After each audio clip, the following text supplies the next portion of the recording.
Czy streamowanie nie przeszkadza wam w pielęgnowaniu waszej relacji? No pierwsza ostrość. Nie ostatnia dzisiaj. Widziałem ostatnio, jak wkurzyłeś się na Random Bruce'a, że go tam zwyzywałeś. I mam tu pytanie, czy to jest troszeczkę gra pod publikę, żeby zbudować, czy faktycznie byłeś, delikatnie mówiąc, na niego? Internet to jest wręcz miejsce stworzone po to, żeby kreować postaci i wcierać się w rolę. Ja uważam, że Nitrozyniak jest dobrym przykładem osoby, która powiedziałbym, że jest dwóch nitrozyniaków. No tu zaraz wleci. Zaraz, szczuję powoli tak. Windows zjeżdża w dół. Zjedzie w dół dopiero później. O! Często myślę o tym, że nie chciałbym już funkcjonować w internecie. To mam takie poczucie winy, że nie robię nic produktywnego dla siebie, dla świata i usycham. Powiedziałeś, że wszyscy streamerzy są pazernymi I chciałbym, żebyś to trochę rozwinął, tak? Nie no, to bomba jest już tak, jakby cię ujęło.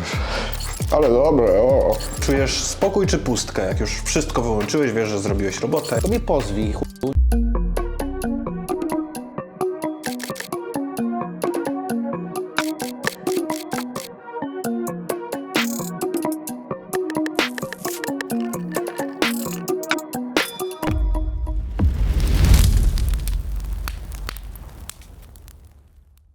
Cześć, z tej strony Maksym, witam was w drugim odcinku Ostrej Bitki. Dziś moim gościem jest Bartosz Xen Rudecki.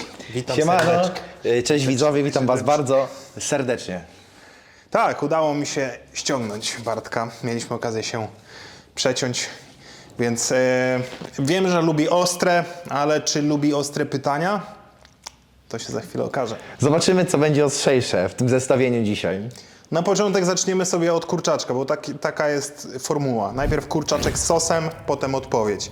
Na pierwszy ogień mamy znaną i dobrze lubianą sriraczę, także czyli honory. Dobra. No to co, jak pierwszy, to znaczy, że najmniej ostry. Dobrze kminie, tak? Tak. Dobra, dobra. Idziemy do coraz mocniejszych rzeczy. Ja oczywiście z tobą, żeby nie było. Sriracha to jest taki podstawowy sosik, który... Ketchup. Jak? Dobry, bardzo smaczny taki. Już mleko? Nie, jeszcze nie. To jest, wchodzi już tak jakby goryczka druga, ostrość. Ale to jest chyba sos, który porównałbym do tych, jak mamy kuchnię wietnamską, azjatycką, to do sajgonek taki sos jest. Troszeczkę tak. Podobny, no. Takie słodko-kwaśno. Tak coś, jest. Tak. No dobra, ale to skoro mamy za sobą pierwszą ostrość, to też przed nami pierwsze ostre pytanie. Chociaż zobaczymy. Słuchaj, zapytałem się twojej kobiety o to, co mógłbym się ciebie zapytać. O Boże.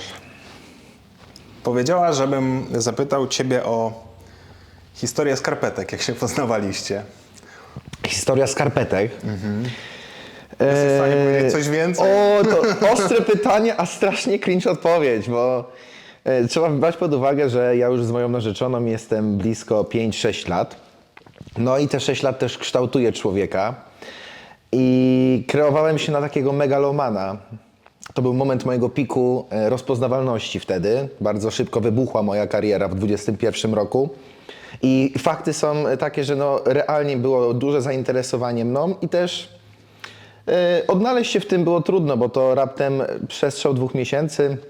I tak jak powiedziałem, no to wypadkową tego było gdzieś taka moja megalomania i ewentualne wyolbrzymianie niektórych rzeczy, dodawanie ideologii. I tak było ze skarpetkami. Aleksandra zapytała mnie o skarpetki, czy jest jakaś historia za nimi. A ja miałem wtedy takie historie, Gwieździsta noc, to jest taki obraz. Teraz już nawet nie pamiętam dokładnej nazwy. Ale to jest obraz Van Gogha. I pamiętam, to są takie skarpetki z temu za 5 zł. Czy jest inny Chińczyk. A ja dodałem do tego całą ideologię, że to jest Nocturne 8 Chopina III, co jest też prawdą, już teraz nie pamiętam czy 8, było to na tle i że oddają te skarpetki moją duszę. No cringe niemiłosierny, zwłaszcza, że to było takie pierwsze poznawanie się. Aleksandra mi o tym dopiero po latach powiedziała. No ja wtedy myślałem, że to dobry podryw, nie? Udany. Także cała historia, tak, Udany. takie dodane ideologie do no, mega gównianych rzeczy. W porządku. Wszystko wiem. Jedziemy z drugim sosem. Czy tak szybko lecimy? Ty, to jest... No tak, no a co, chcesz jeszcze coś? Tak? Lecimy. To wiesz, to ma być płynnie. Dobrze, jedziemy z szaloną krową. Bardzo dobry sos swoją drogą. Polecam. On ma tam habanero w składzie. Nie jest jakiś turbo mocny, ale jest bardzo smaczny. Posmakuje ci. Kurczaki dzisiaj rano robiliśmy. Bardzo smaczne. Na świeżo. Jak będziesz potrzebował serwetki, coś, to To poproszę. Wezmę jedną. na później się przyda. Kolejne pytanie. Skoro było pytanie od twojej kobiety, to teraz pytanie, jeszcze tak trochę zostając w związku. Czy streamowanie nie przeszkadza wam w pielęgnowaniu waszej relacji, bo potraficie siedzieć po 80 godzin przy kąpie, każdy w swoim pokoju, czy macie na to jakiś złoty środek, jeśli chodzi o wasz związek? Obecnie nasze życie zawodowe jest w najpiękniejszym stadium możliwym, bo jedno i druga strona, i Aleksandra, i ja streamujemy. Każdy odnalazł gdzieś swoją niszę, każdy odnalazł siebie. Ola streamuje CS-a, również robi to godzinami. I rezultat jest taki, że nie ma żadnych kłótni na tym poletku, no bo mamy podobne godziny snu, podobne godziny wstawania, podobne godziny streamowania. Także dotarliśmy się. Ale to jest 5 lat ciężkiej pracy i szukania tej zajawy, bo pamiętam początki Aleksandry. W streamowaniu też nie były takie hop-siup. Pierwsze streamy były znacznie krótsze i nie dawały takiej frajdy jak te obecne z CS-a. Okazało się, że Ola po prostu uwielbia strzelać do ludzi w grach komputerowych. I rezultat jest taki, że nic to nie... Powiedziałbym, że rozumiem zamysł pytania, no bo jednak to jest streaming, nie każdy postrzega to jako w ogóle pracę, można też negować, czy to jest praca, zgadzam się, to jest na pewno zainwestowany czas, z którego mamy jakieś korzyści, ale summa summarum to jest tak, że ja i Ola pracujemy w tym samym korpo, czyli dla Amazona jest chillera. Totalnie nie ma żadnych jakichś rozjazdów. Swego czasu trochę przesadzałem, bo ja mam taki charakter, że lubię czasami sportowo 40 godzin przed kąpem posiedzieć bez snu. To wtedy Aleksandra coś tam marudziła, nie? Że wypadałoby iść spać. To były jakieś takie momenty, gdzie były jakieś nieporozumienia. Okej, fajna odpowiedź. Podoba mi się, jestem usatysfakcjonowany. Myślę, No i że super. widzowie również. Już będziemy schodzić z tych związkowych rzeczy. Chciałem tak na początku, z racji tego, że Rozluźnienie. Aleksandrę też miałem okazję poznać, to tak tutaj troszeczkę przyhaczyć do tego związku. No ale dobra, lecimy z trzecim sosikiem. Sosik z habanero, Mary Sharps. Ja od razu mówię, ja będę jadł po pół kurczaczka, bo 10 kurczaczków to jest dla mnie obfity obiad. Nie ma problemu. Także będę mniej po prostu brał. Możesz zjeść pół i drugie pół zostawić na... Na przykład, no. Nie ma problemu, nie zmarnuje się. Dobra. Proszę bardzo, czyń honory. A on jest taki, wiesz, lekki, z ananasem, jak pizza. Dobra, poczułem zmianę ostrości, to znaczy, że przeskoczyliśmy z chili, prawda? Tak, z chili na habanero weszliśmy. Jest inna ostrość, ten też jest lightowy. Malutko go wziąłem, co prawda, ale to jeszcze nie jest ta ostrość, jeszcze nie. To jest jeszcze przyjemna, smaczna ostrość. Dopiero może się zacząć, choć mam nadzieję, że będziesz na tyle wytrzymały, że to tylko pozory. No jemy wszystkie. Będę zdychał, będzie content, popłaczę się. Pewnie nie będę mówić przez chwilę. To wtedy stój nade mną z kamerą, dobra? Jak będę żygał, też to nagrywam. Dobra, będziemy mieli making of. Super. Pytanko trzecie. O szachy. Oho. Czy szachy bardziej uspokajają ci głowę, czy bardziej ją męczą? Oho. Myślę, że męczą. Szachy bardziej męczą głowę i tutaj trzeba napomknąć dla widzów, którzy nie wiedzą. Jestem streamerem. Głównie streamuję na Twitchu, na Kiku i wywodzę się w internecie z szachów. Natomiast zanim zacząłem streamować, to faktycznie moim głównym hobby były szachy. Myślałem o tym, żeby grać półzawodowo, no bo jednak brałem udział w turniejach wszelakiej maści. I takie szachy, o których już mówię, to Jeden turniej szachowy to jest blisko 10 dni wyjętych z życia. To jest jeden turniej, gdzie masz powiedzmy te 10 dni, to znaczy, że jeden dzień równa się jedna partia szachów, a jedna partia trwa załóżmy 5-6 godzin. Czyli 5-6 godzin siedzę przy tej samej planszy, tej samej szachownicy, bierkach i buduję plany, liczę warianty, walczę z przeciwnikiem. Także tak to wygląda, jeśli chodzi o ten sport, jeśli chodzi o szachy klasyczne. I rezultat jest taki, że przez te 6 godzin nie tylko musisz być na maksa skupiony i myślący, ale też wytrzymać pełną presję, bo powiedzmy ciąży nad tobą przekonanie, przeświadczenie, że jeżeli tą partię przegrasz, to wypadasz z całej topki, pozostałe na przykład 9 dni idzie do kosza, bo 9 dni performujesz najlepiej, ostatni dzień, jak przegrasz, tracisz w ogóle pieniądze, sławę, kobiety, wszystko. Więc trzeba mieć full focus. Mało tego, z uwagi na to, że to jest gra umysłowa, nie fizyczna, nie siłowa, wszystko rozgrywa się w głowie. Także trochę jak z jedzeniem ostrego. No nie wygnie ci rąk tak jakby, że je połamiesz, ale tam ostrość głównie odczuwasz w głowie, bo to mózg dostaje... No to jest ból. To jest ten ból inny niż ból fizyczny. To nie jest ból jak złamanie ręki, tylko to jest impuls, który dostaje mózg. No to tak jest w szachach, że powiedzmy cały czas czujesz stres, napięcie, wchodzisz na te wyżyny intelektualne. Czujesz oddech przeciwnika na plecach. Tak. Mimo, że to są szachy, siedzą tam dziadki, wiesz, to... Kurczę, gra jak każda inna, logiczna z tej rodziny, jednak na tyle zaawansowana, że trafiła nawet na listę sportów. Powiedziałbym, że bardziej obciążają głowę. To nie ma czegoś takiego, że przy szachach odpoczywam. Chyba że zagram z tobą. To z tobą odpocznę z całym szacunkiem, ale odpoczynek polega na tym, że kiedy gram z osobą, która jest semi-początkująca, nie zaawansowana, nie jest turniejowa, to ja gram z automatu. Nawet z zamkniętymi oczami, powiedzmy, wywodzi się to z tego, że no 15 lat gram w szachy, jak nie No więcej, tak. 20. I tak samo na przykład ze mną odpocznie mistrz świata. On ze mną też z zamkniętymi oczami by wygrał, zresztą sprawdzałem to, dosłownie, bo wtedy jest odpoczynek, a kiedy trafiają na siebie im bardziej zbliżony poziom albo lepszy z drugiej strony, no to no, jak masz przechytrzyć kogoś, kto tak jak ty gra 20 lat, albo gorzej, 50 niech gra, no nie? Masakra jest. Mam nadzieję, że nie poczułeś się urażony tym, że powiedziałem, że z tobą bym odpoczął, bo to tak nieskromnie, ale fakt. Jakby znam swój poziom gry w szachy. Kiedyś grałem, ale to było kiedyś, nie trenowałem tego dalej. Ja trenuję ostre jedzenie, wiesz. No to tak jakbym zadał tobie pytanie, czy na przykład zmęczyłbyś się ze mną w boksie dzisiaj? No, nie wiem, no zmęczyłbym się, no bo kondycyjnie, wiesz, to jednak... A to nie jest tak, że dostałbym jednego prawego, wiesz? No to inaczej. A inna Ja też bym analogia. mógł dostać, wiesz. Okej, to jest faktycznie takie podejście profesjonalne z twojej strony, no to w ostrym jedzeniu. No raczej ja bym pierwszy odpadł przy jedzeniu ostrych rzeczy. No myślę, że mogłoby tak być, ale... Idzie za tym twoja pewność siebie zbudowana na latach doświadczenia, też wypracowanej tolerancji.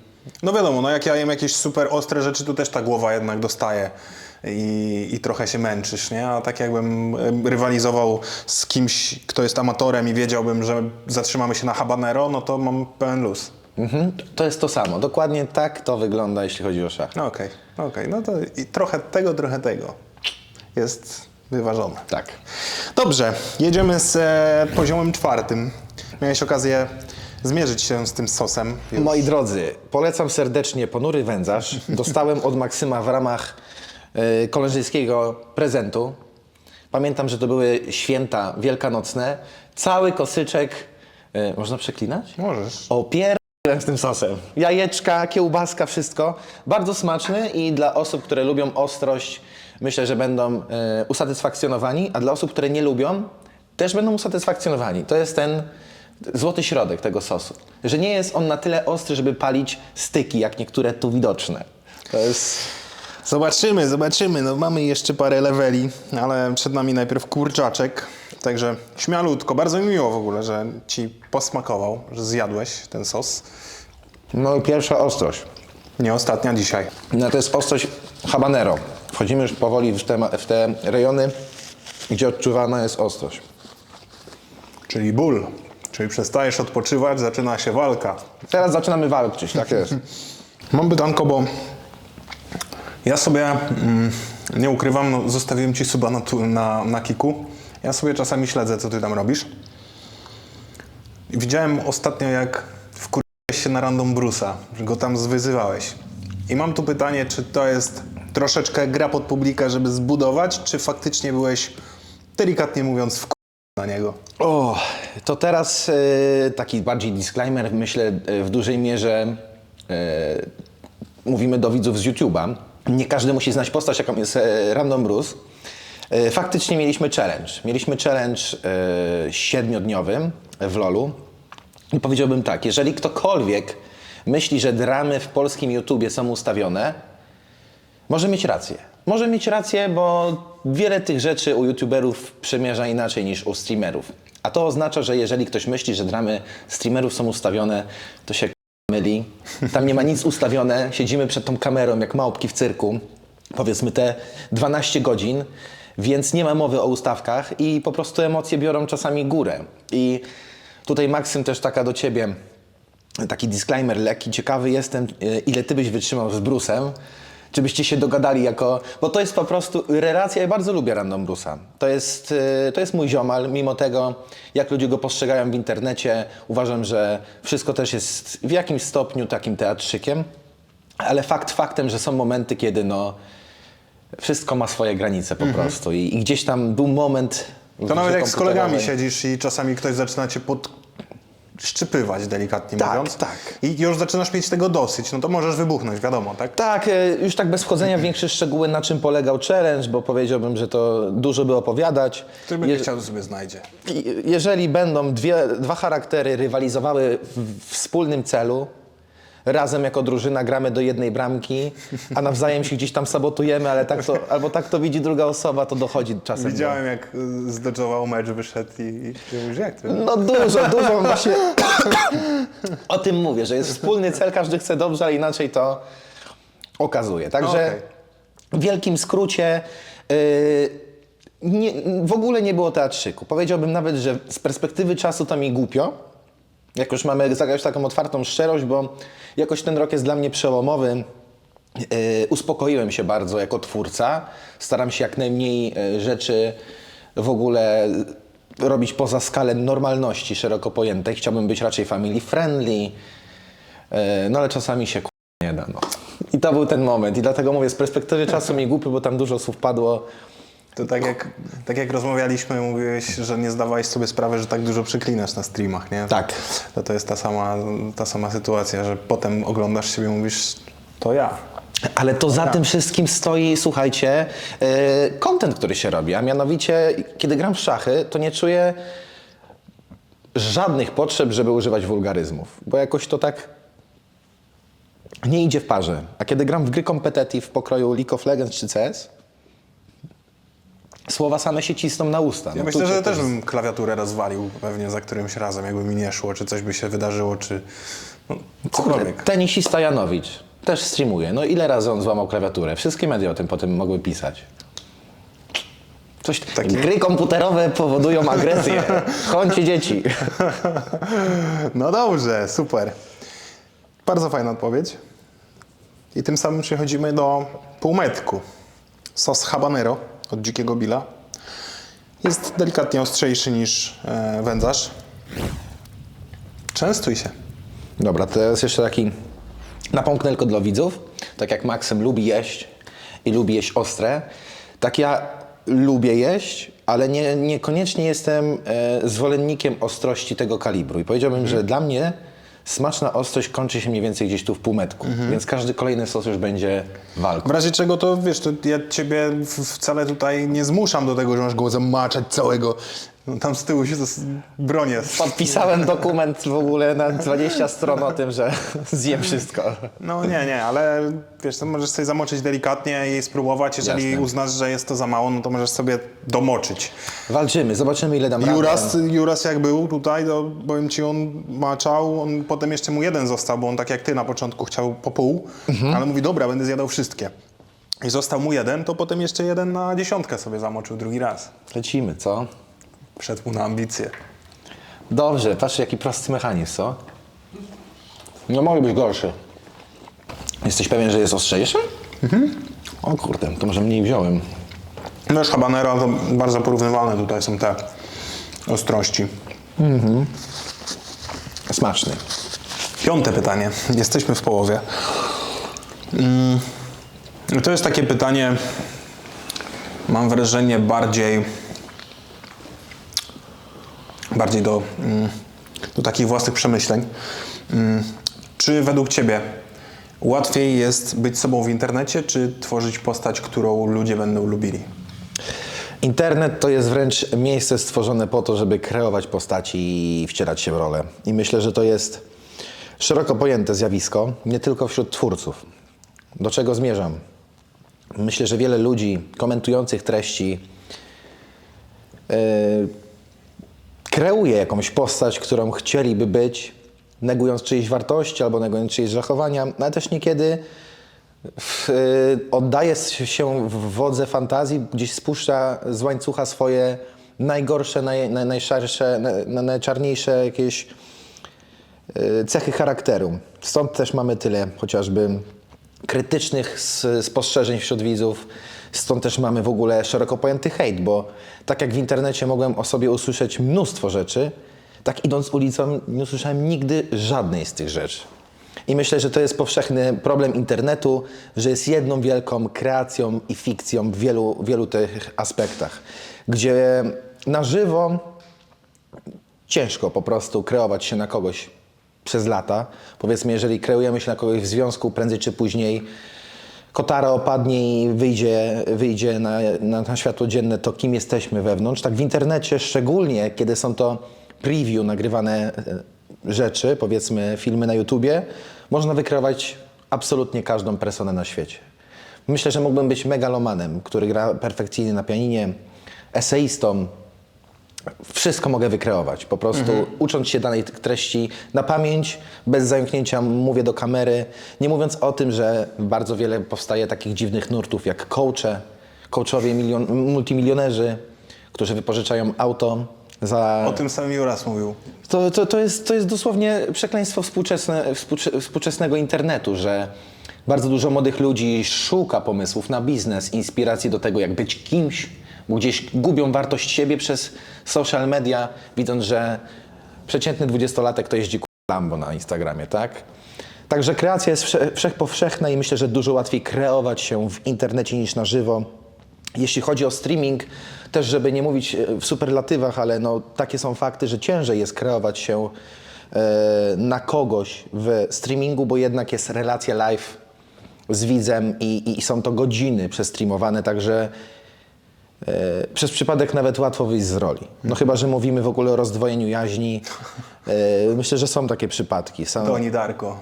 Ale przykładowo ja uważam, że Nitrozyniak jest dobrym przykładem osoby, która powiedziałbym, że jest dwóch nitrozyniaków.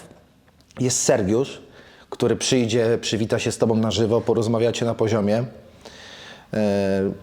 Sergiusz, który rozumie rzeczywistość, jest kulturalny, dżentelmencki, szarmacki. A potem jest Nitrozyniak, który ci matkę wyzywa, szmatę dziwkę i zapnie ją 4 dziury. Rozumiesz? Jest ten dysonans poznawczy, kiedy widzisz Sergiusza i widzisz Nitrozyniaka. To jest taka pierwsza persona, która mi przyszła do głowy. A propos, może niekoniecznie kreacji, bo już mówię, u niego to już może być rozdwojenie jaźni. Dosłownie ten kaliber. Aczkolwiek jeśli chodzi o kreację, to znam wielu twórców z YouTube, które no po prostu robią nagrywki po 6 razy, bo tak, tutaj za mało się wypięła, albo niekorzystny kadr, także istnieje kreacja w wielkim skrócie. Ciekawe, czy mógłbym wykreować siebie na super ostrego jadzacza. Wiesz, zjadam wszystko najostrzejsze. Musiałbym w butelki podmieniać sosy chyba. Słuchajcie, prawda jest taka, że Maksym w ogóle nie je ostrego. To wszystko jest ketchup, podliszki, a my po prostu udajemy reakcję. W różnym ubarwieniu. Realizatorka podkręca ewentualnie temperaturę i się czerwoni robimy. Także wszystko jest ustawione. Poczekajcie do przedostatniego. Zobaczycie. Cofam te słowa. Dobra, no to co? Przechodzimy do następnego. Git. Kurczaczka. Tykająca bomba. Bomby chyba nie próbowałeś. Nie. Bomba też jest z twojej półeczki. Tak, masz tam śliweczkę. Jest śliwkowy. Śliwek nie lubię, aczkolwiek podejrzewam, że w ostrości to jest napisane śliwka, po prostu jest ostre jak skurczy. Śliwka jest po to, żeby delikatnie opóźnić ten zapłon w uderzeniu ostrości. Czyli jak mniej więcej jest to opóźnione? Z 10 sekund i zaczyna Okej. Po 5 minutach wyjdziesz i dopiero się... Nie, bo kojarzę, że tutaj na przykład Da Bomba to tak mocniej mi uderzyła po dłuższym czasie. Od razu ładuję. Od razu? Dobra, let's go. Śmialutko. Wchodzimy na poziomy Carolina Reaper w połączeniu z habanero. Nie chcę przykozaczyć, poczekam, aż wejdzie i podejmę decyzję. No chyba będę żył. Policzyłem w głowie do 10. Mówi, że po pół będzie jadł. No jakoś dobre są te kurczaczki, sosy też. Kurde, przyjemna ostrość. Ale już jest tam inna, kująca. Nie wiem jak to powiedzieć. Bo wiesz, tu jest najostrzejsza papryczka taka dostępna. Potem już idziemy tylko i wyłącznie wyżej.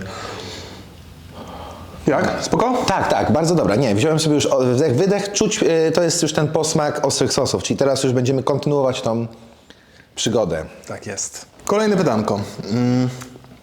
Powiedz mi i widzom, czy lubisz jeszcze ten taki internetowy chaos, czy masz czasami ochotę odpocząć od wszystkiego, odłożyć? To jest pytanie, do którego nie chcę podchodzić zbyt filozoficznie, ani też zanudzać, zadręczać widzów Odpowiedz tak, jak czujesz. swoją historią, bo to jest złożone. Także postaram się przejść do meritum, odpowiadając na pytanie bez podawania przyczyn. Często myślę o tym, że nie chciałbym już funkcjonować w internecie. Z wielu powodów. Natomiast powód, który mnie głównie trzyma, to bez obwijania w bawełnę, to jest jednak pieniądze. Fakt tego też, co dokonałem przez lata, pozycji, w której się znajduję, sprawia, że głupotą byłoby zaniechać w tym momencie i szukać alternatyw. Myślę, że żeby zmienić swoje podejście, musiałbym też troszkę przebranżowić content, który robię. No a to nie jest takie hop-siup, bo mam pomysły, które są trudne w realizacji, jak większość rzeczy, które robiłem większego kalibru. Gdzieś to odciągam w czasie, bo nie jestem chyba na to 100% gotowy. Aczkolwiek wiele osób, słysząc moją wypowiedź, powiedziałoby, kurde, co za debil. Marzenie. Nie idzie do pracy, odpala kompa, ma z tego pieniądze. I to jest fakt. I to jest prawda. Aczkolwiek jest coś też takiego jak wewnętrzna ambicja. I kiedy widzę po sobie, że przykładowo ostatnie pół roku, myślę, że spędziłem blisko 1000 godzin grając w jedną grę, w którą jestem jeszcze chujowy, tak na domiar złego, no to mam takie poczucie winy, że nie robię nic produktywnego dla siebie, dla świata i usycham. Chciałbym jednak robić rzeczy, które będą dawały mi więcej zajawki, a nie tylko traktować to jako stricte pracę. Bo jednak tak długo, jak jest zajawka w tym, co zarabiasz, to tak długo myślę, że idzie się w górę w ogóle. Jeżeli nie ma zajawki z tego, co robisz, to niezależnie czy jako twórca, czy jako po prostu pracownik gdzieś, będziesz się męczył i będziesz usychał. Mam nadzieję, że na temat odpowiedź, tak? No bo poza tym miałem też wiele nieprzyjemnych rzeczy kalibru prawnego. Niektóre się ciągną, one też bardzo mocno uderzają i też dają takie poczucie, że o Boże, czasami nie warto jest robić niektórych rzeczy. Satysfakcjonująca odpowiedź. No i git. No i git. To możemy teraz podostrzyć kolejnym sosem. No ten już chyba pierdaknie, co? No tutaj mamy Carolinę Reaper, ale dodatkowo boróweczki. Okej. 5 płomyczków plus. O, to już jest hardcore. Chociaż Juras powiedział na początku, że on według niego jest delikatnie łagodniejszy niż ten, ale potem zmienił zdanie. Ślinkę przełykasz. Mam ślinotok. Hejka! Dobra, lecimy? Lecimy. No, kolejny sosik. 6. level. Śmialutko. Olga robiła dzisiaj te kurczaczki w ogóle, więc... Nie, 7 level. Pyszne. 7 level. 7 level. To już się Siódmy, zbliżamy w ogóle do końca pytań. I jeszcze, tak, 7, 8, 9, 10. Dobra. Wezmę. Bierz. To zostaw coś. No. Nie doleję w razie czego, jak będzie trzeba. O, przemyślenia. Jest twardo. O kurde, ile wziąłem. No. Odruchowo. A taki niepokój pojawił się troszeczkę na twarzy. Nie wiem czego się spodziewać. Żeby nie było tak, że mnie nagle, wiesz, ściśnie łzawieniem. No tu też mówię, borówki, więc one też potrafią troszeczkę delikatnie nam opóźnić zapłonik. Już wchodzi ostrość, także możemy odpowiedzieć na pytanie. Dobrze. Kuje w język. Pogadamy sobie o hejcie. Znaczy zapytam Cię o hejt. Czy bardziej męczy, czy bardziej napędza, żeby pokazać ludziom, jak bardzo się mylą? Powiedziałbym, że na ten moment nie mam za dużo hejterów. Swego czasu faktycznie uważam, że padłem ofiarą hejtu zbiorowego, czyli z definicji osoby, które niekoniecznie znały moją sytuację, nie znały nawet mojej twórczości, a wypowiadały się. Teraz to jest znikome. Naprawdę powiedziałbym, że nie mam hejterów. A myślę, że powód tego jest taki, że nie jestem tak duży. I tutaj takie moje spostrzeżenie, że jeżeli masz hejterów, to znaczy, że coś jeszcze znaczysz w tym internecie, że budzisz na tyle emocji, żeby komuś chciało się napisać negatywny komentarz. Jest dla mnie szansa jeszcze. Ja tak to traktuję. Jeżeli faktycznie widzę coraz więcej nieprzychylnych komentarzy w moim kierunku, to taki dla mnie gdzieś znak, że oho, trafiłem być może jakimś shortem, być może jakiś film poszedł większym echem, bo to jest naturalne, że będziemy polaryzować. Że w obecnych czasach możemy nawet podać prosty przykład z brzegu Łatwogęga, który robi kolejną akcję charytatywną i tak znajdą się osoby, które doszukają się w tym, powiedzmy, wielkiego przekrętu. Że fundacja jest nieistniejąca, że te pieniądze idą do kieszeni, że myślą jak obejść podatki. I to będzie jakby skalować. Będzie tego coraz więcej, tak samo jak będzie coraz więcej zwolenników. I powiedzmy, no to jest najprostszy przykład z brzegu, bo jest to największa akcja, jest owiana charytatywnością, a i tak będą osoby, które jawnie będą negować ten udział. Także jeśli chodzi też jeszcze o moją osobę, o mnie w internecie, jak słyszę nieprzychylne komentarze, ja raczej nie potrzebuję czegoś takiego, nie mam w sobie takiego przeświadczenia, że muszę komuś coś pokazać. Raczej jeżeli widzę hejt, to przejmowałem się. To znaczy nie działał na mnie pozytywnie, było mi raczej przykro, jeżeli coś było nieprawdziwe. Nie mówię tylko o jakichś obelgach, tylko powiedzmy o czynach, które były nieprawdziwe i ktoś mi zarzucał. To było takie bolesne, ale nie motywował mnie. To teraz mam takie podejście, że kiedy widzę, że są hejterzy, jestem świadomy, z czego to się wywodzi. Są platformy, na których muszę blokować ludzi, którzy mnie jawnie jakby wyzywają, no bo wrzucam sponsorkę, a ktoś widzi, że jestem z białaczką, który reklamuje skam dla dzieci, a to jest powiedzmy szanująca się marka, no to muszę zablokować taką wiadomość, bo no, o ile mnie to nie rusza, bo to jest puste wyzwisko, tak sponsorzy na to patrzą nieprzychylnie. No tak, to jest oczywiste. Plus no, ja się z tym zgadzam, nie? Że jak ktoś ci napisze ty chuju, bez podania argumentu, który faktycznie miałby znaczenie i wiesz, że jest tak, bo napisał, wypunktował i trochę się z tym utożsamiasz, bo zastanowisz się, no ale nie ma takich komentarzy. Jest ty chuj i kropka, nie? No a co to ma w ogóle znaczyć, jakby, jak się nic, zastanowimy? no nic. No, jeżeli faktycznie ja kogoś nie lubię, to unikam tej osoby. I No tak. To jest właśnie mentalność internetu, że to jest ciekawe, że mimo, że kogoś się nie lubi, to właśnie szczególnie taka osoba, powiedzmy, wzbudza czyjeś zainteresowanie. To jest chyba zjawisko hate-watchingu. No, tak to postrzegam. No okej. To ja postrzegam tak, że wchodzimy na 8 level. Tak. O, no dobra. 8 level. Mamy tutaj no, Carolinę Reaper, wiadomo. Ale też Trinidad Moruga Scorpion, papryczka w składzie. Możesz zauważyć, że Ninja się nazywa. Ale co to jest ten skorpion? Papryczka. Trinidad Moruga Scorpion to jest papryczka. Trinidad Moruga Scorpion. Cóż. I ona jest ostrzejsza od Karoliny? Nie, Okej. nie. Karolina jest najostrzejsza. Najostrzejsza z takich dostępnych, no bo jest jeszcze Pepper X, która jest jeszcze ostrzejsza, ale jest niedostępna dla zwykłego śmiertelnika, ale jest A ostrzejsza. dlaczego jest niedostępna? No bo ona jest tam bardzo, to jest gościu, który wyhodował, Ed Carey się nazywa. On stworzył Carolinę Reaper i potem zmutował Carolinę Reaper, stworzył Pepper X. I on bardzo broni, jakby chroni tych ziarenek, żeby nikt tam, broń Boże, się nie dostał do ziarenek, żeby to nie rozeszło się po świecie, wiesz.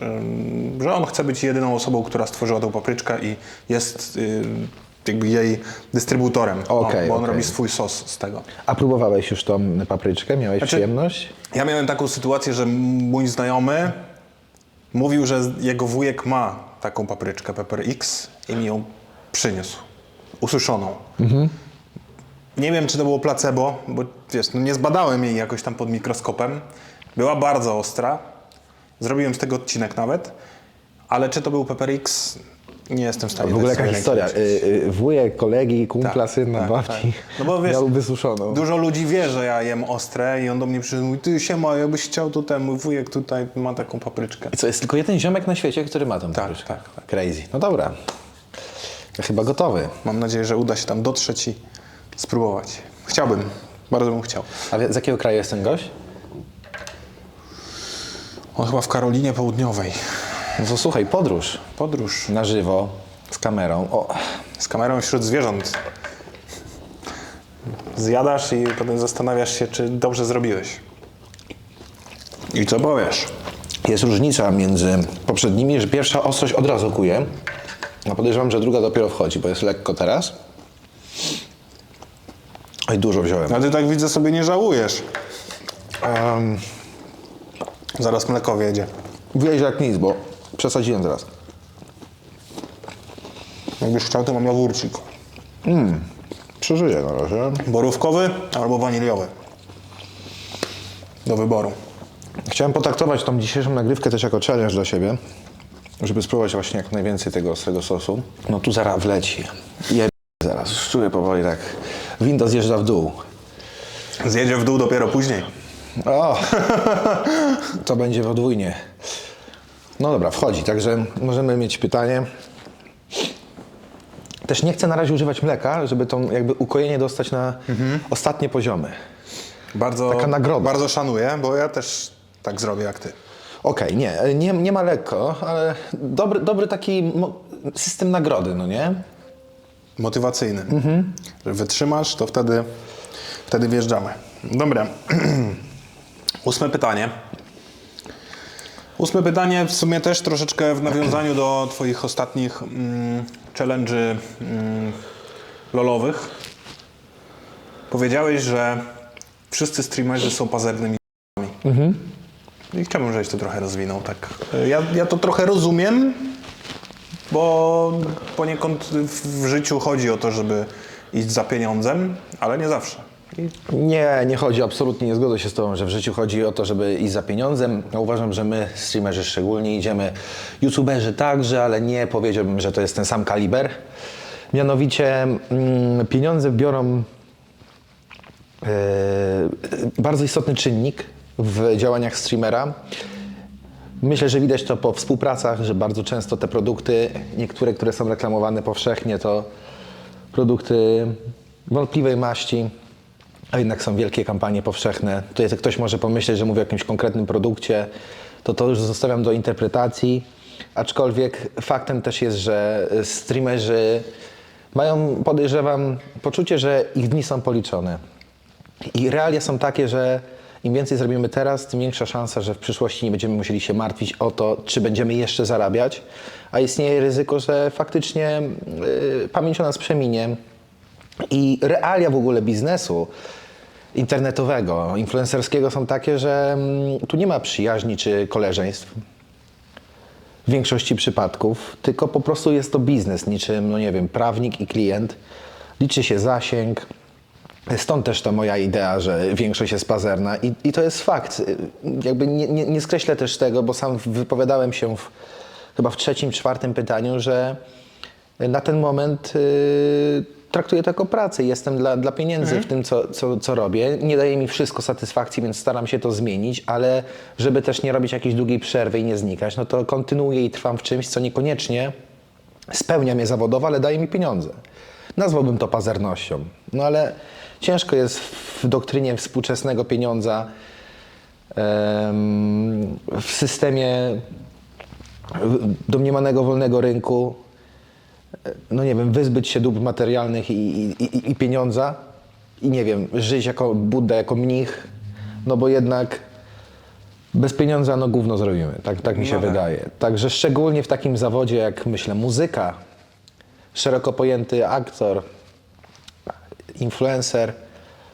No, u szczytu warto być rozważnym i łapać możliwości finansowe, bo później może nie być za późno, a nie chciałbym pracować w Żabce całe życie na przykład. Tak mam nadzieję, że w miarę Tak. zgadem nie Ja składem. zrozumiałem, to chciałem tak po prostu płynnie przejść do... O skur... Widziałem, że zaczyna się tak... Ale jest git, Mowa jest git. taka... Tu będzie najgorzej.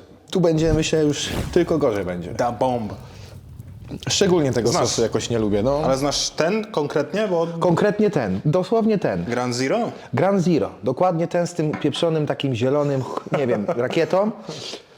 Zjadłem go nieprzyjemną ilość. Powiedzmy 2 takie małe paznokcie. Niby mało, ale dla mnie to było tak dużo, że no nie mogłem mówić za dużo, więc tutaj podejdę do tego z rozwagą. No i co? Lecimy. Przedostatnie. To już jesteśmy bliżej jak dalej. Już tak prawie finish. Chcesz, żebym ja pierwszy to zrobił? Nie, dam radę, myślę. Ale tak wiesz, to nie chodzi o to, żeby się zabić. Nie, no nie jest nawet blisko, Spokojnie. ale... O. On od razu ładuje, nie? Ja przejmę sobie. Jego kolor nawet jest taki zdradliwy. On jest po prostu niesmaczny. No właśnie miałem mówić, że z całym szacunkiem, no nie? To jest panom, który lubi ostre jedzenie. Masz swoje ostre sosy, które promujesz. A to jest dobre po prostu. Jakby właśnie przekroczyliśmy granicę ostrego smaku i weszliśmy na granicę Na granicy Nie no, do bomba jest już tak, jakby cię ujęło wąż. I to nie jakaś żmija zygzakowata. Chłopie. Bo żmii zygzakowata to jest 6 może. To już jest taka, no... Ale tylko gryzka złapałeś tego. Tak, Wiesz, to mam szejka jeszcze. przeżyję, ale... I nagle zmieniliśmy, tak jakby... Dawaj to pytanie. Czy trudniej dzisiaj przegrać publicznie, czy prywatnie? Nie rozumiem pytania. Nie rozumiesz pytania? Nie, chodzi o... Inaczej, czy jakbyś miał ponieść porażkę w jakiejś kategorii, to wolałbyś, żeby to się stało publicznie czy prywatnie? W czym widziałbyś takie większe... Co jest gorsze? Okej. O, no myślę, że bardzo personalne pytanie. Tak miało być. No, widzę się dzisiaj z Bartkiem, a nie... Osobiście prywatnie mnie bardziej boli. Publicznie myślę, że przegrałem kilka razy i zrobiłem to w zgodzie ze swoją naturą, gdzie mogłem wygrać publicznie, a wolałem żyć w zgodzie ze swoją naturą. Ale myślę, że wiele osób zawsze postawi wizerunek publiczny ponad swoje prywatne przeświadczenia. Widzę właśnie, że się wzruszyłeś aż mówiąc o tym. Tak, jest to dla mnie bardzo prywatne pytanie. Jak sięgnę pamięcią do tych uderzających właśnie wydarzeń mojego życia, się zawsze wzruszam. To nie od ostrości. Od ostrości, Chcesz chusteczkę? Poproszę. Jogurcik? Dziękuję. No nienawidzę tej bomby. Jest szatan przed nami. Szatan. Ostatni level.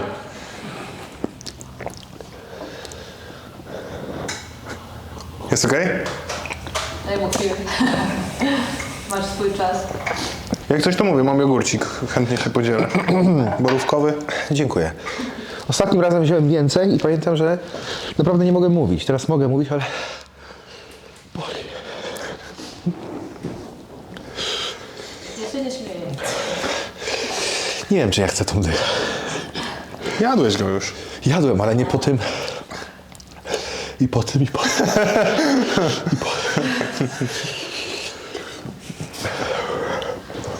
Chwilkę. Take your time. To może ty odpowiesz na to pytanie. Które? To ja ci zadam. Dobrze. Okej, tylko poczekaj.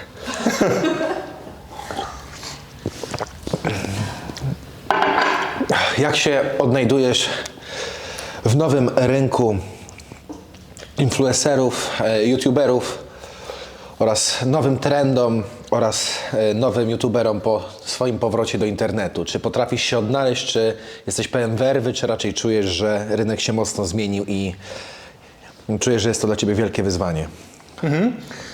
Wiesz co, ja czuję się przed kamerą jak ryba w wodzie. Ja uwielbiam to robić. Uwielbiam chodzić z kamerą i mogę nagrywać każdego dnia. Chociaż mam czasami momenty takie, w których trochę mam dosyć tej kamery przy sobie i wolałbym odpocząć, ale nie sprawia mi to jakiegoś większego problemu. Rynek aktualnych influencerów, youtuberów robi w tym momencie to, co ja robiłem 6 lat temu. Teraz wszyscy katują content, który ja już robiłem. Mam takie wrażenie. Dużo jest kanałów właśnie testujących jedzenie. Jak ja robiłem 7 dni na kebabach, no to teraz po prostu to jest bardzo często i są twórcy, którzy powielają formaty, które robiłem, ale czuję się taki, wiesz, ja widzę tendencję wzrostową. Widzę, że to powolutku rośnie, widzę nową liczbę wspierających, którzy dochodzą na kanał.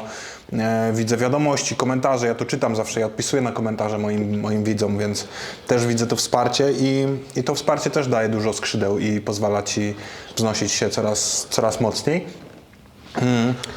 Więc ja raczej czuję, że jestem na drugim początku mojej kariery trochę. Wtedy wiadomo. Zmartwychwstałeś. Troszkę tak, wtedy wiadomo, to poszło dużo szybciej, no bo miałem mocny boost od chłopaków, zaabstrahuję.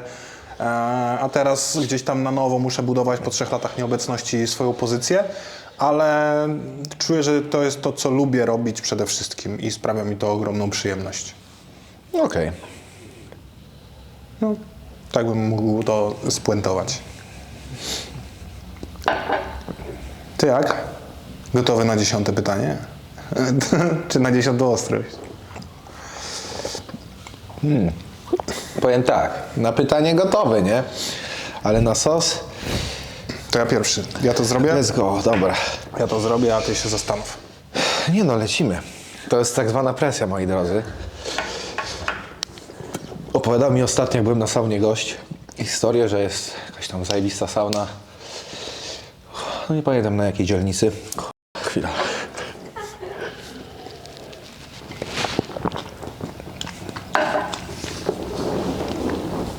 I właśnie mówił, że presja społeczna jest tak wielka, jak tam siedzą, że jak jest specjalny jakiś saunamistrz Damian, że każdy po prostu zdycha. Płaczą normalnie, ale nikt nie chce wstać i pierwszy wyjść. Bo jest taki ostracyzm społeczny, że... Dobra, zjem. Let's go. Nie, dziabka tylko tak, wiesz, symbolicznie, żeby się zaliczyć. Moi drodzy, już jeżeli ktoś chce zobaczyć, jak próbowałem, dużo większa próbka była niż teraz na ostatnim filmie z moim udziałem na kanale u Maksyma. Teraz wezmę naprawdę symbolicznie względem tego, co brałem w innych sosach. Biedna ręka tu się trzyma. Nie będę ukrywał, jest to po prostu dla mnie za ostre. Ale dobre, o. Nie no, nie powinno być źle. Nie, Znosi. powiem tak. Ta bomba jest bardzo obrzydliwa i niedobra. Jest taka gorycz czuć, taką chamską chemię, nie? Jakbyś... Nie ma to w ogóle przyjemności z jedzenia. Nie. Po twojej dysce zjadłem go co prawda mało, wystraszony prawdopodobnie da bombą. Nie czuję tego dyskomfortu, który mi daje da bomba. Rozumiem, że być może jest nawet ostrzejszy twój, ale da bomba jest po prostu niedobry. No, jeżeli teraz ogląda nas twórca da bomby, to mnie pozwij, niedobre to jest, no. Naprawdę, nikt tego nie je dla przyjemności. No nie jest to smaczne. To jest tylko nie do jest to najlepszy challenge'ów sos. na YouTubie, naprawdę. Nie znam człowieka, który by powiedział, ale bym sobie dzisiaj zjadł tortillę z da bombą. No, naprawdę. Lecimy pytanką. Lecimy z pytankiem ostatnim. Ostatnie pytanie takie bardziej osobiste. Jak już sobie wyłączasz streama i siadasz, to jak nie ma Oliw w pobliżu, jesteś sam, to czujesz spokój czy pustkę? Jak już wszystko wyłączyłeś, wiesz, że zrobiłeś robotę i tak sobie siadasz już sam ze sobą. Często miewam momenty, że jest to jednak pustka. Jakby zadając pytanie już trochę było urozmaicone o konkretne odczucie, więc prawdopodobnie pytasz w ten sposób, albo rozmawialiśmy, albo sam masz jakieś takie przeświadczenia, albo gdzieś to słyszałeś. Tak, faktycznie poprzez takie 10 godzin gadanie do ściany, mimo że za komputera wiem, że oglądają mnie ludzie, widzę odzew na czacie, w donate'ach, jest feedback, jest cały czas ta pararelacja, to jednak nie jest to normalna społeczna relacja. I po wyłączeniu kamery ja się czuję faktycznie zmęczony fizycznie, zmęczony psychicznie. Jednak to jest cały czas interaktowanie z samym ze sobą. Jakby ostatnio nawet dostałem pytanie, czy nie boję się, że będę miał schizofrenię na stare lata. Takie pół żartem pewnie zadał widz na czacie. No ja się nad tym zastanowię. No kurczę, ja naprawdę gadam sam do siebie. Co innego, jeżeli interaktuję z kimś, tak jak teraz z tobą na wideo, też dookoła są ludzie, śmiejemy się poza kamerą, porozmawiamy. Tak na streamie, jeżeli prowadzę go sam, to dosłownie jestem w 4 ścianach i gadam do siebie. A cały feedback i cokolwiek, co mnie rozśmieszy, co mnie ze złości, to jest interakcja dalej z formą internetową widza. Czyli to nie jest ta zdrowa relacja. No tak jak wspomniałem, trochę zderzenie z lustrem. Myślę, że jeżeli ktoś chciałby spróbować poczuć się tak jak ja, no to pogadajcie sobie 10 godzin z czatem GPT. Tylko że wy mówicie do niego słownie, on czyta, potem czytacie na głos jego odpowiedź i na przykład możecie się zaśmiać, zinteraktować. Tak to postrzegam. Jednak nie wydaje mi się być to zdrowe dla człowieka, być tak odizolowanym.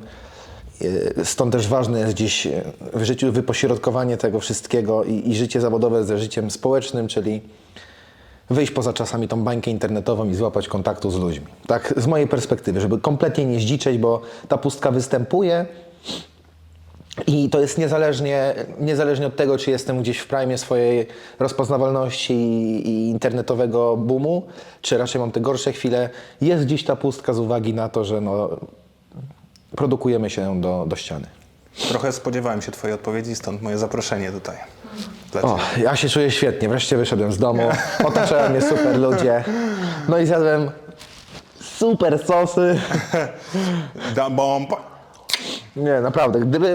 Gdyby nie da bomba, inaczej, bez da bomby zestawienie jest świetne. Nie ma sosu, który daje dyskomfort na tyle, że powiem, Boże, nie do zjedzenia albo niedobre. A da bomba jest taka, że no jest tragedia. Aż żeby to udowodnić, zjem jeszcze raz twoją dychę. Pozwij mi. Bo czuję się dobrze. Nie, naprawdę, da bomba jest okropna. Nie wiem, czy mieliście widzowie możliwość, jeżeli mogę tylko prosić trochę jeszcze mleczka, bo na pewno będzie. Oczywiście, pewnie. Mogę ci moje dać.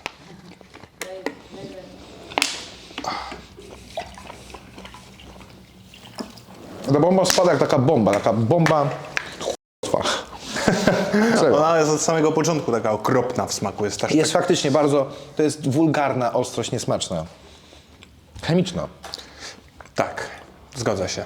To tak czuć taką gorycz, no. Ja to tak nazywam gorycz, taki smak gorzki bardzo, taki... Przeczytajmy skład. Ale czy nie powinna być ostatnia na przykład, słuchajcie, właśnie. No ja bym dał, bo rozumiem, że być może jest ostrzejszy w skali, tak? Bo twój sos jest ostrzejszy. No to słuchaj, on jest po prostu taki niedobry. No tak. To powinien być Final Boss, bo jest po prostu niedobry. Bałem się dychy, a wziąłem 2 razy, jest ostry i czuję to, ale to on nie jest niesmaczny, a on jest niedobry, on jest wszystko co złego, to nie no, naprawdę dostanę pozew, ale jest okropny ten sos. Zobaczcie, mówię to ja. Nie, no tak, no. Zamienimy kolejność. Albo możesz ewentualnie zawsze zadawać to pytanie, który sos twoim zdaniem powinien być tą dychą, no nie? W ramach serii. Na koniec. To jest dobre. Ja myślę, że gdybyś, i żeby nie było, jakbyśmy teraz zrobili test zamkniętych oczu i dałbyś mi trochę tego i tego trochę na kurczaczku i ja od razu do bomby poznam, po zapachu. Bo ona już daje takim, no już nie będę mówił wulgarnie, ale no brakuje mi słów kulturalnych, żeby opisać, jak niesmaczna jest da bomba. Może też widzów w komentarzach można zapytać, czy ktoś miał styczność i czy komuś to smakuje, jakie mają zdanie, bo ty pewnie wiesz lepiej. Co się mówi powszechnie w środowisku świrów ostrych? Da bomb, że jest taki mocny, no, że to jest taki jednak sos challenge'owy. Challenge'owy, Tak, właśnie, challenge'owy, a nie, bo twój jest challenge'owy tak samo? Tak. No, takie było założenie, ale wiesz, teoretycznie Da Bomb ten ma 300 000 w skali Scoville'a. Mój ma 1,2 miliona dodatek. Tylko, że tutaj... To jest jakaś chemia, stary. Ekstrakt mocny, taki dowalony, że ciężko jest to przebić. Jeżeli to tu według Ciebie, który sos powinien być ostatnim? Jeżeli mówimy o ostrości, no to trzymając się teorii, to twój. Natomiast ja bym dał Da Bombę, bo Da Bomba w ogóle, mam wrażenie, przyćmiła twój sos. Nie ostrością, tylko tą chemią. Widziałeś, co się ze mną stało po Da Bombie, nie? I mnie na przykład od razu, stary, ja czuję, gdzie on teraz jest, bo tu mnie tu boli, on tutaj leci. Bo normalnie ten sos to jest tragedia. Już wiem, że zakręciłem się 7 minut pewnie o nim gadam, ale no... To może być ten pozew jednak. No, wytnijmy z to, bo Da Bomba, chuj w dupę. Nie, to wiesz... Nie, a reszta sosików super. I powiedziałbym jeszcze, może nie pytałeś, ale tak od ciebie powiem, że ze wszystkich taka najlepsza skala ostrości to jest dalej podtrzymuję. Tu się kończy. I tu jest przeskok tu już jest Carolina Reaper, no nie? Ale jeszcze to jest habanero. No to powiedzmy, habanero to jest jeszcze półka moja, którą mogę sam z własnej woli, nieprzymuszonej, bez pistoletu nad głową wziąć do posiłku. A każdy wyżej traktuję trochę challenge'owo, bo to już są sosy, które wzbudzają gdzieś w głowie faktycznie walkę z ostrością. Super. A jak mówił Juras, tak z ciekawości, jak przeżył, jak Da Bomba u niego? No właśnie od Da Bomby się zaczęło, ale mówił, że mój jest ostrzejszy. Jest Jak ostrzejszy. jadł, tak. To No, on czuł. myślę, że jest ostrzejszy, ale jest ten po prostu tak niedobry. Ale też No nie jest. smakował. Da Bomba? No tak. smakował. No nie smakował, nie smakował. A smakował twój? Tak. No właśnie, i ja to podtrzymuję. Da Bomba, coś jest z nim nie tak. Może z limonką trzeba. Nie wiem, stary, nie wiem. No dobrze, zastanowimy się. Zastanowimy się przy następnych edycjach. Bardzo dziękuję. Dziękuję Cieszę bardzo. się niesamowicie, że przyszedłeś. Tak. Moim gościem był Xen. Dzień dobry, dziękuję bardzo za zaproszenie. Dziękuję ślicznie. Była to dla mnie bardzo miła rozmowa. Cieszę się, że mogliśmy pogadać tak bardziej szczerze, tak wejść w te głębie twoje, które gdzieś tam się skrywają za monitorem. Dziękuję bardzo, dobrze się bawiłem. I dobre sosy, i dobre pytania. Doborowe towarzystwo. Dziękujemy. Dzięki.